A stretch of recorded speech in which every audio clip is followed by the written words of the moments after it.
चलिए एक ये नेक्स्ट क्वेश्चन आता है, investigate for what values of lambda and mu the equations x plus Y plus Z is equal to 6, x plus 2y plus Z 3 Z is equal to 10, x plus 2y plus lambda into Z is equal to most most most most most important question. बहुत ज़्यादा ये repeated होता है रुलकन university में, net वगैरह में भी शायद रिपीट हुआ है, एक बार क्वेश्चन ये आया है, गेट में भी एक बार आया है। तो ये आपकी यूनिवर्सिटी के पॉइंट ऑफ व्यू से बहुत ही इंपॉर्टेंट क्वेश्चन है, और फ्यूचर में अगर आप किसी भी यूनिवर्सिटी का एग्ज़ाम देते हैं, जो आपके एंट्रेंस एग्ज़ाम होते हैं उसमें भी इस तरह के क्वेश्चन पूछे जाते हैं। क्योंकि बेटे ये इस तरह के क्वेश्चन जो होते हैं थोड़े से ट्रिकी क्वेश्चन होते हैं, इसमें एग्जैक्ट आप आंसर सीधे सीधे नहीं दे रहे हैं, आप उसको थोड़ा सा एनालाइज कर रहे हैं। मैथ्स में जहाँ पर भी एनालाइज हो रहा है कोई क्वेश्चन, वो आपका डेफिनेटली इंपॉर्टेंट क्वेश्चन हो जाता है। ठीक है, चलिए इसको स्टार्ट करते हैं। ये शायद मेरे ख्याल से, मुझे याद नहीं कि पहले भी ये आया है क्वेश्चन या नहीं। जैसे भी फिलहाल यहाँ पर है तो हम इसको यहाँ पर जरूर डिस्कस करेंगे। यहाँ पर a into X is equal to B हमने मैट्रिक्स लिख ली, ऑगमेंटेड a इसके लिए लिख ली, और इसको हमने दो ऑपरेशन लगा दिए। ठीक है, ये आप देख लीजिएगा, R1 minus R3 minus R2 minus R1 हमने लगा दिया। अब इसमें जो क्वेश्चन पूछ रहा है, इसमें कह रहा है कि फॉर व्हाट वैल्यू ऑफ, कहाँ रुक क्यों नहीं रहा है, for what value of lambda and mu, lambda और म्यू की किस वैल्यू के लिए इस इन इक्वेशंस का कोई भी सॉल्यूशन ना हो।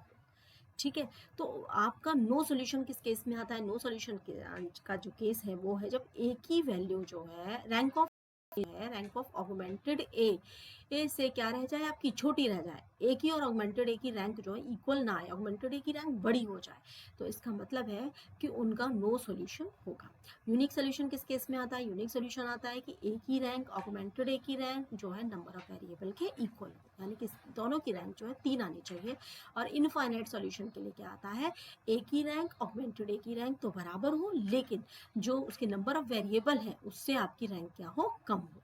तो इसमें नीचे बिल्कुल सिंपल ऑपरेशंस किए हुए हैं, आप यहाँ पर देख लीजिएगा, मैं बताती हूँ। यहाँ देखिए, अगर लेमडा की वैल्यू किसी केस में क्या कर दी जाए, लेमडा की वैल्यू हमारी कर दी जाए लेमडा इज इक्वल टू 3, तो ऑब्वियसली नीचे की रो क्या हो गई, आपकी 0 हो गई। ठीक है, और म्यू की वैल्यू क्या कर दी जाए, म्यू की वैल्यू जो है वो 10 ना हो, 10 ना हो तो ये आपका कुछ ना कुछ पॉजिटिव वैल्यू आएगी। इसका मतलब ए की रैंक तो 2 आ गई, ऑगमेंटेड ए की रैंक कितनी आ गई, 3 आ गई। तो यहाँ पर सॉल्यूशंस कैसे होगा आपके, इनकंसिस्टेंट, यानी कि एग्जिस्ट नहीं करेंगे। दूसरा केस देखिए, यहाँ पर सेकंड क्या था कि यूनिक सॉल्यूशन, तो लैम्डा की वैल्यू क्या आ जाए, मतलब नंबर ऑफ वेरिएबल के बराबर आनी चाहिए, तो लैम्डा की वैल्यू 3 ना हो, म्यू की वैल्यू 10 ना हो। ठीक है, नंबर ऑफ, तो इनकी दोनों की रैंक कितनी आ जाएगी, बराबर आ जाएगी दोनों की रैंक। दोनों की रैंक कितनी आ जाएगी आपकी, 3 आ जाएगी, और ए की और ऑगमेंटेड ए की नंबर ऑफ वेरिएबल के इक्वल आ गई। जब दोनों की इक्वल आ गई है तो इसकी जो है यूनिक सॉल्यूशन मिलेगा। तीसरा केस क्या है आपका, इनफाइनाइट सॉल्यूशन हो, यानी कि इसकी रैंक जो है नंबर ऑफ वेरिएबल से कम हो जाए। कम कब होगी, जब लेमडा की वैल्यू क्या आएगी, 3 आ जाएगी, और म्यू की वैल्यू कितनी हो जाए, 10 हो जाए, तो इसकी रैंक क्या हो जाएगी आपकी, कम हो जाएगी। उस केस में आपका जो सोल्यूशन है वो कैसे मिलेंगे, आपको इनफाइनाइट नंबर ऑफ सॉल्यूशंस मिलेंगे। आई होप आप लोगों को ये चीज़ें समझ में आ गई होंगी। ठीक है, इसके बाद नेक्स्ट क्वेश्चन है आपका, find the value of lambda,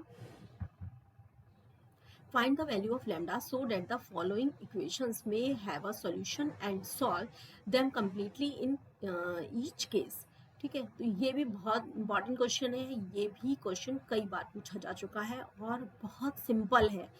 तो बहुत सिंपल क्वेश्चन के लिए जब आप इधर उधर झाँकते हो ना तो बहुत बुरा लगता है कि इसमें कुछ सोचने की, समझने की, अपने आप ही सोचोगे, पड़ोसी से आपको कुछ नहीं मिलने वाला है। तो x plus Y plus Z आपका x plus y plus z is equal to 1, x plus 2y plus 4z is equal to lambda, x plus 4y plus 10z is equal to lambda square। इसमें augmented ए लिखेंगे। ठीक है, augmented ए लिख दिया, दो operation 2-3 हमने लगा दिए। ठीक है, यहाँ पर ये आ गई। अब यहाँ पर आप ध्यान से देखिए, ये जो वाली रो कैसी हो गई, 0 हो गई। जब ये वाली 0 हो गई तो ए की रैंक कितनी आ गई, 2 आ गई। अब यहाँ पर आपको सोल्यूशन कैसा चाहिए, सोल्यूशन आपका कंसिस्टेंट चाहिए, है ना, मतलब सोल्यूशन होना चाहिए, सोल्यूशन होना चाहिए, यानी कि उस केस में इसको भी क्या होना चाहिए, lambda square minus lambda by 2 minus lambda minus 1, इसको 0 होना पड़ेगा। ठीक है, इन दोनों की रैंक तभी तो बराबर आएगी। तो इस केस में जीरो करने के लिए ये मिल गया, तो लैम्डा की वैल्यू 2 और 1 के लिए हम क्या करेंगे, इनफाइनाइट सॉल्यूशन मिलेंगे। इनफाइनाइट सॉल्यूशंस क्या होंगे, आपसे ये क्वेश्चन मेरे ख्याल से तो नहीं पूछना चाहिए क्या सॉल्यूशंस होंगे, फिर भी ये लॉन्ग क्वेश्चन है एक्चुअली। इसके लिए हमने z की वैल्यू क्या सपोज कर ली, k सपोज कर ली, ठीक है, उसकी हम टर्म्स में फिर ये वैल्यू कैलकुलेट कर लेंगे, ठीक है। तो नेक्स्ट क्वेश्चन आता है आपका, find out the eigen values and eigen vectors of the matrix. ये आपकी कोई मैट्रिक्स दे रखी है, इसकी eigen values and eigen vectors पूछे गए हैं। चलिए इस क्वेश्चन को हम नेक्स्ट वीडियो में डिस्कस करते हैं।